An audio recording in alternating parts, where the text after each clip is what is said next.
நான் அப்பவே சொல்லணும்னு நினைச்சேன். ஆனா அப்ப இருந்த சூழ்நிலையில எதுவும் பேச முடியல. இது ரொம்ப முக்கியமான விஷயம். இந்த விஷயத்தை தள்ளி போட முடியாது. அதான் உங்ககிட்ட சொல்லாமன்னு.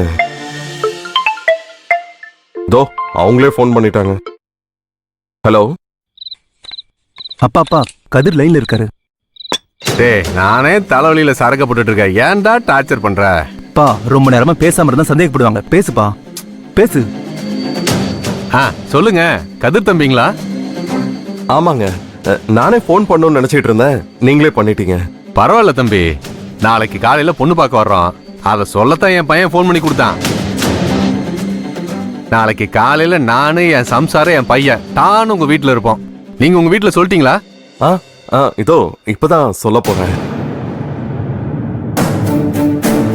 என்ன தம்பி, எங்களுக்கு இருக்கிற ஆர்வம் உங்களுக்கு இல்ல போல இருக்க.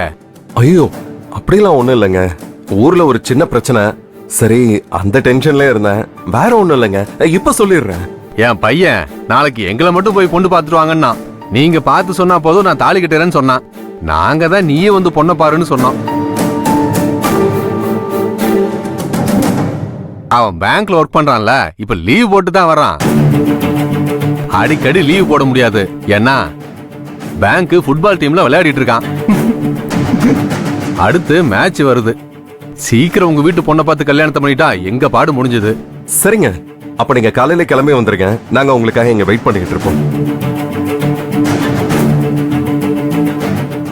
அப்புறம் கலிவரதன் குடும்பத்தை பத்தியும் அவனுக்கும் எங்களுக்கும் இருக்கிற பகைய பத்தியும் ஏற்கனவே சொல்லிட்டேன்.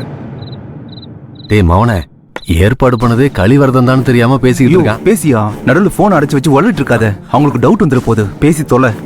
சொல்லுங்க கதிர் தம்பி. நான் முன்னாடியே சொன்ன மாதிரி தான், அந்த கலிவரதன் எங்க குடும்பத்துல எந்த நல்ல காரியமும் நடக்க விட மாட்டான். அவன் அதுக்கு என்ன வேணாலும் பண்ணுவான். ஏற்கனவே அதை நான் உங்ககிட்ட சொல்லிட்டேன். எங்க வீட்டுல